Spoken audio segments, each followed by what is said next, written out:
Hoy, ba't mo ba ako pinapunta dito? Siguro, magsusurprise ka para sa anniversary natin eh. Wala naman ako nakikita na dala-dala mo. Ba't mo ba ako pinapunta dito?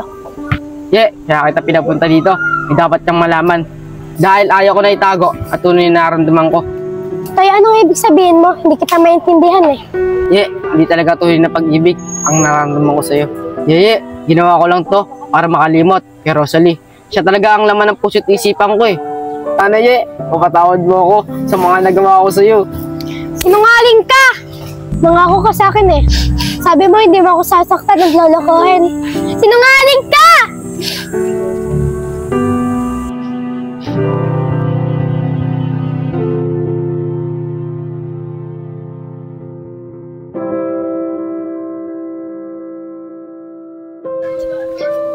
Rawi, ayun na si Totoy. Huwag mo muna masyado itutok yung mukha mo sa akin. Tabi nga dyan, ako nga dyan. Manda ka.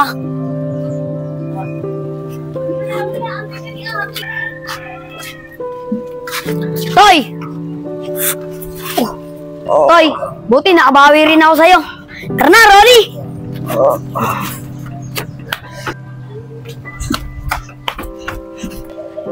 Rosalie! Beshi! Beshi! Beshi, gising! Beshi! Uy, Beshi! Beshi! Beshi, gising! Beshi, bumalik ka. Tatay, dito na bahay natin. Oo, Kwekwe. Dito na tayo titira. Mga anak, pasensya na kung mali itong naupahan ko Kasi ito lang nakayanan ko sa pera natin sa galing probinsya Pero huwag kayo mag-alala, pag nakapaganap ng trabaho, lilipat tayo ng ibang bahay na komportable kayo. Tsaka nga pala, Rosalie, alam ko naman na gusto mo na makita yung kaibigan mo. Sige na, Rosalie, puntahan mo na siya. Kyle, bumili ka ng bigas doon para mapagsayang na ako. Sige na. Tay, marami pa po ang gawain dito sa bahay natin. Tutulong po muna ako sa inyo. Sige na, Rosalie. Ako lang gagawa niyan. Alam ko naman na gusto mo makita yung kaibigan mo Sige na nga po, Tay. Pupuntahan ko na nga po yung kaibigan ko. Oo nga pala, Kyle. Bumili ka ng bigas doon para mapagsayang na ako. Sige po, Tay.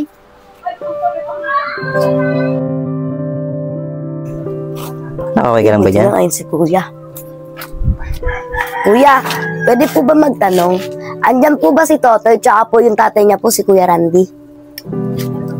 Yung dating nakatira dito, si Kuya Randy. Tagal silang umalis rito. Bale, ako na yung bagong umuupa ng bahay rito. Tay, sino po hinahanap nila? Nung bakla po ba dito nakatira? Oo, anak, yung dating nakatira dito. Pero pagkakaalam ko, malapit lang din dito sila nakatira, nangungupaan. Pagtanong-tanong mo na lang siguro dyan sa labas. Ganun po ba, Kuya? Sige po, ipagtatanong ko na lang po bahay ng kaibigan ko. Salamat po ulit, Tay, tayo po fish mo. Nagugutom na din po kasi ako. Nagano'n ba na? Sige, ito. Kumain ka rito. Ang dami dito pagkain. Rosalie! Rosalie! Rosalie! Rosalie! Rosalie! Anak, mabuti naman, gising ka na. Nga pala, kumusta na nga pala yung pakiramdam mo? Uminom ka muna ng tubig.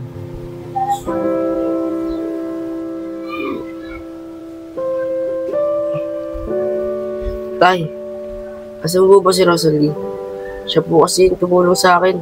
Binanatan po ako ni Rawi. Tay, bumalik na po si Rosalie. Gusto ko siya makita. Anong pinagsasabi mo, anak? Pumunta yung kaibigan mo dito, si Yeye. Siya ang tumulong sa'yo. Missing ka dyan, tulong! Tulungan niya ako, Tay! Kaya nalaman ko kung ano nangyari sa'yo.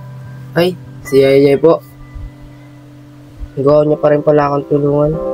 Kasi po, Tay, pag nakita ko pong itsura, si Rosalie. Paano ba naman, anak? Laging buka ng bibig mo, si Rosalie. Lagi mo siya naiisip, si Rosalie. Kaya lagi mo siya naaalala. Kaya pati ang paningin mo, lagi mo ka ni Rosalie na nakikita mo. Tao po! Tao po! Oye, ikaw pala. Pasok ka muna. Mapo ka muna dito. Toy, magpasalamat ka sa kanya. Kasi hindi ko pa malalaman kung ano nangyari sa'yo. O sige na. Toy, Yeye. Naiwan ko muna kayo Magluluto muna ako. makakain natin. Mga palaye, dito ko na kumain para pagpapasalamat ko na rin sa'yo. Sige na, dito na ako. Sige po, tay. Tay, oo nga pala, kamusta na yung pakiramdam mo? Okay ka na ba? Oh, Yeye, medyo okay na ako. Salamat nga pala at tinulungan mo ako kahit nagawa akong kasalanan sa'yo.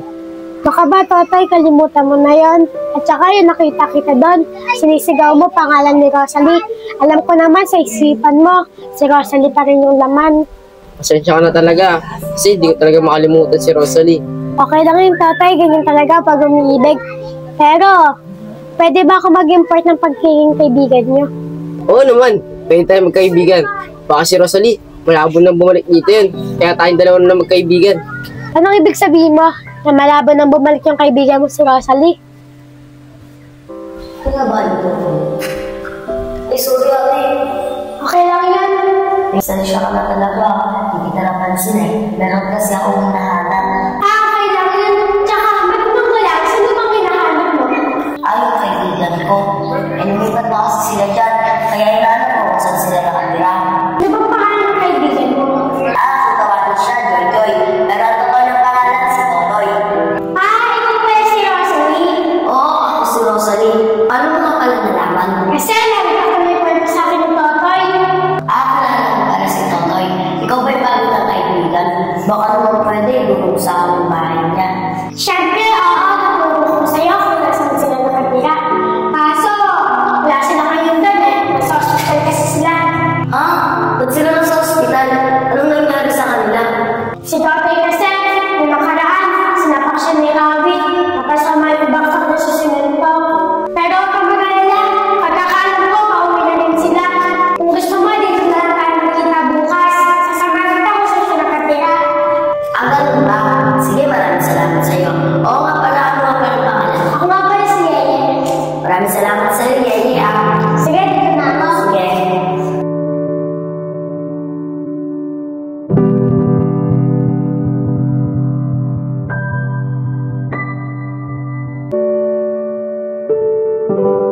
Kailan ka pa dumating?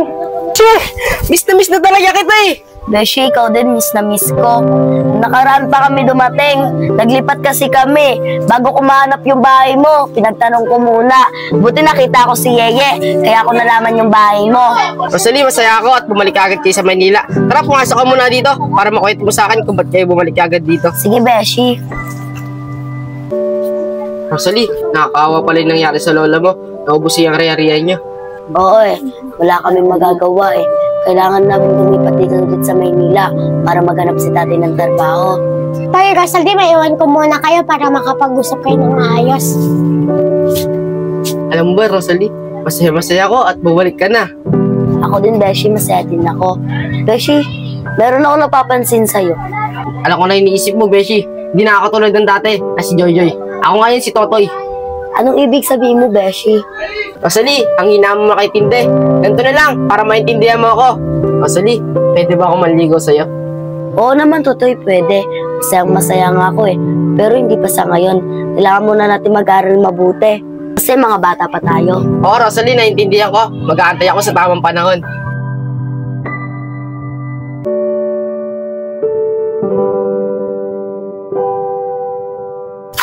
Toy, saan ba tayo pupunta? Porket lalaki ka na kung saan mo na ako sinasama. Kahit Rosalie, ayaw mo ba? Gusto, bakit saan mo ba ako dadalhin? Hindi na nga, sasabihin ko na sa'yo kung saan tayo pupunta. Pupunta kasi tayo kung saan tayo mangangako para di na tayo maghiwalay kahit kailan. Paano, tara na. Sige, tara.